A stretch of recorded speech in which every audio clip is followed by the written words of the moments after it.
You want to know what's going on? Let me tell you the story of Rayman! In Rayman's world, nature and people live together in peace. The great Protoon provides and maintains the harmony and balance in the world.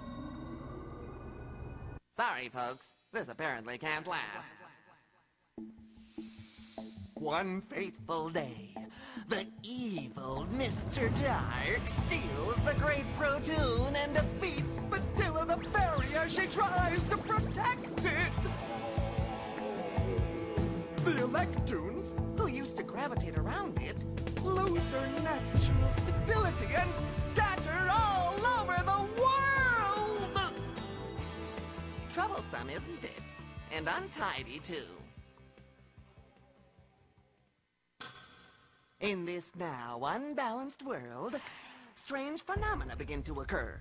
Freaks and hostile characters appear, capturing every Electoon they can find. They definitely need a hero to save them now! Don't you think? Rayman, to the rescue! No problem. Go and free all of the Electoons, Rayman, and bring back the great Protoon from its mysterious kidnapper. But will the bad guys let him do it?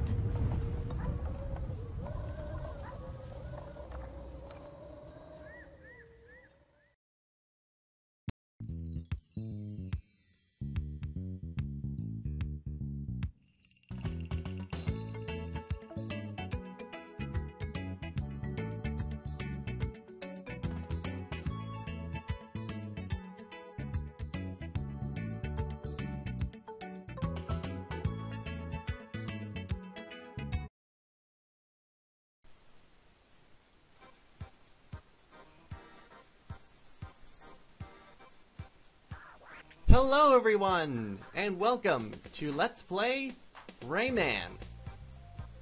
I am Orylen, and this is a game all the way back from 1995 for a couple of systems, including the PlayStation version, which I will be playing through. Also released for the PC, Sega Saturn, and also the Atari Jaguar, just to name a few. So this game was requested for me to play by nalums, who really wanted to see me play this, and I hope I'm going to do the best job I can possible in order to play this. So first off, I have to say that unlike a lot of the other platformers that came out for the PS1 that I played, Rayman was not a game that I actually played, to be honest. However, that does not mean that this is going to be blind. I have played through this a couple of times recently just to make sure that I can do this as well as possible and will not be stuck on one level or whatever. However, that didn't stop me from trying to do this blind. However, it turned into an absolute mess. And by an absolute mess, I mean, well, for every hour of recording, probably there was about 30 seconds of actually good footage. And actually, at the end of every video, pertaining to whatever level I do with that video, I'm going to be showing off whatever that 30 seconds of good stuff was. So I'm going to use the memory card for this, because we actually get options. Okay, let's get started.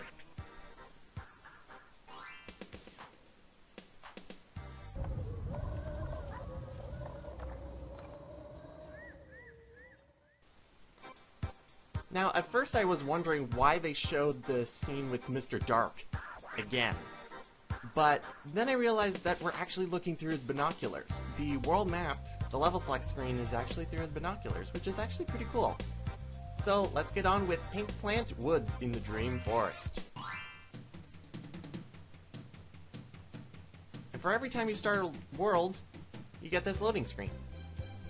And now we begin. So, we have our basic controls, we move left and right, we jump. However, Also in the options it says that we can use the square button to punch. However, we can't do that yet. This is one of these games where you don't get all of your powers or all of your abilities right off the bat. Now there's a red P up there, but we can't get it. So we're just gonna have to continue onwards. By climbing this... The name escapes me. It's Vine. Vine. That's the word. And here is a nice little trophy. Trophies are 1-ups. We're gonna need a lot of them. And P actually gives us 2 extra health bits on there. So I can actually take 5 hits instead of 3. All we can do now is jump. It also says that circle is run, but right now, all we can do is this. This is what circle does. It makes that sound. And now that we've come to the end of this section of the level, we get this. I really don't know what to say about that, actually. So now, each level is consisting of several different sections. And that's one of the problems I have with this game, is that the sections are inconsistent, because any level can have between 2 and 6 sections. Now, up here is actually our little guy from the intro. He's known as the Ting Magician. And what we just gave him were tings. And now we can play his little game. There are 10 tings to collect, and you have to do them in a certain amount of time. These little games, I'm gonna try and show off each of them. However, these games vary between levels of difficulty. Oh no! I can do it! I can do it! I can do it! Yeah! And when you complete them, you get a 1-up. You can play his game again, however, you won't get any reward for it. It's pretty much just turns into time trial, and you still have to pay him 10 tings in order to play his game. And here is our first enemy, which we can't do anything about. This is an anti-tune.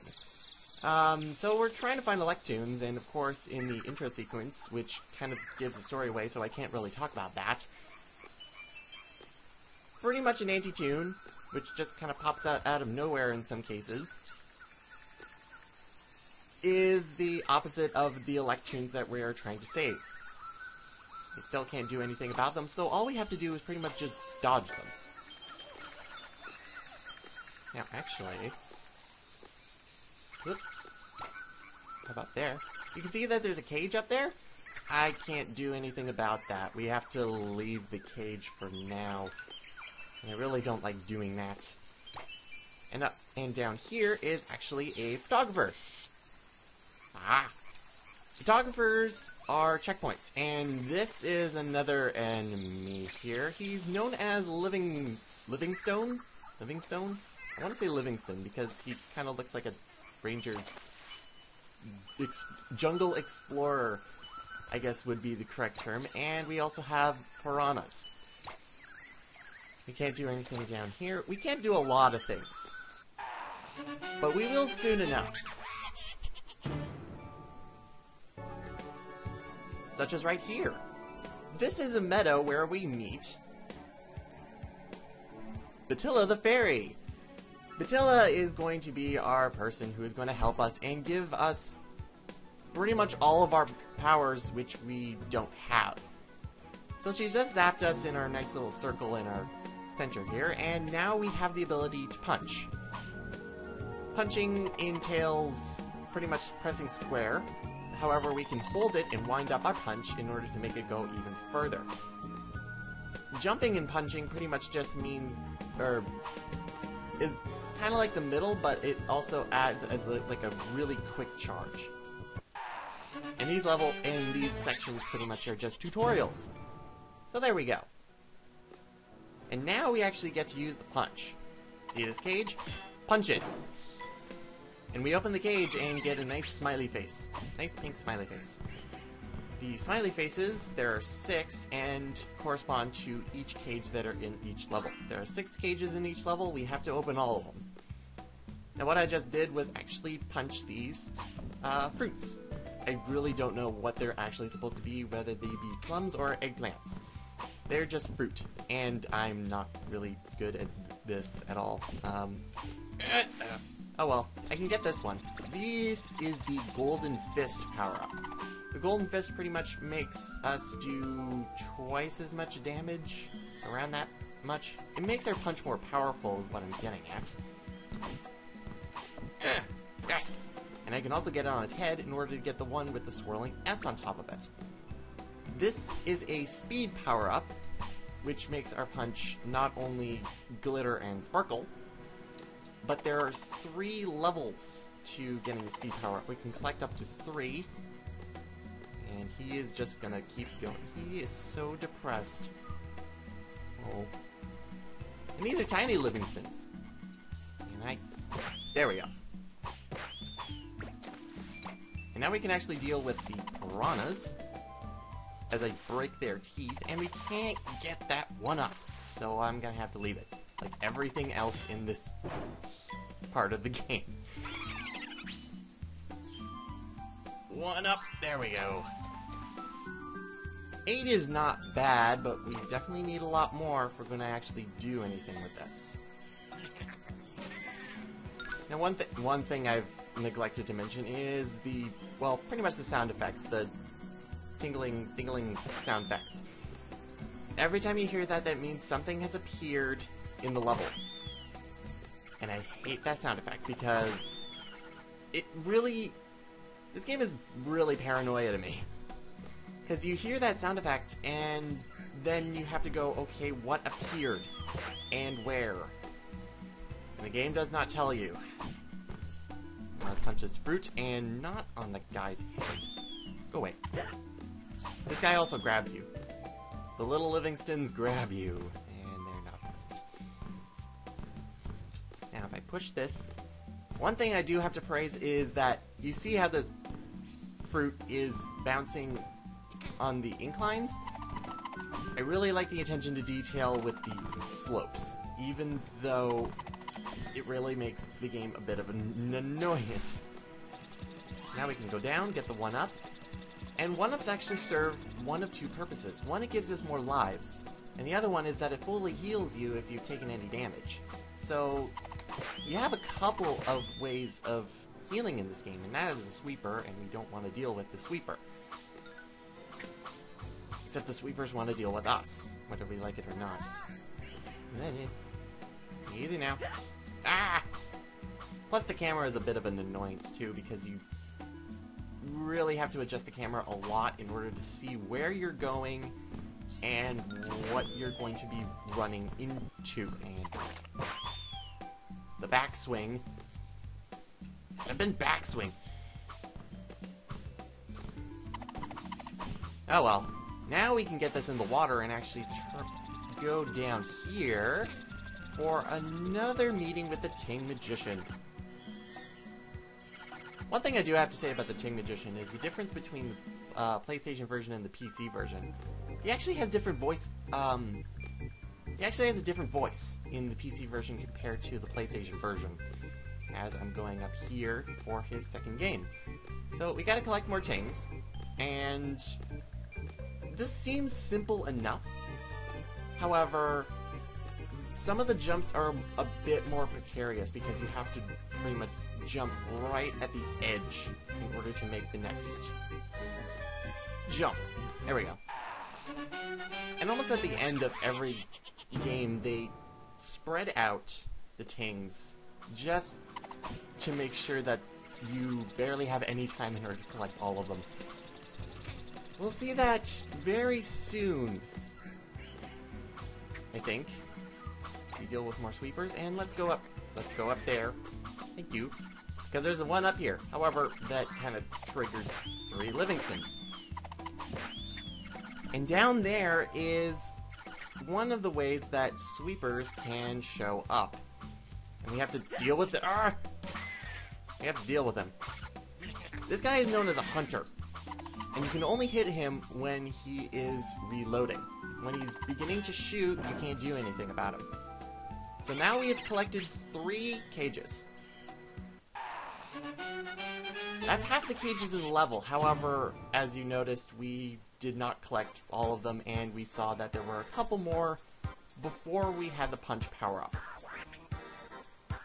I'm not going to go get those just yet. What I'm going to do is actually continue on to the next level because, well, the theme of not being able to get cages the first time around is going to be apparent in about 2/5 of the game. So I'm going to do a cleanup at the end of the entire game. So next up we have Anglish Lagoon, second level of the Dream Forest. See you next time, everyone!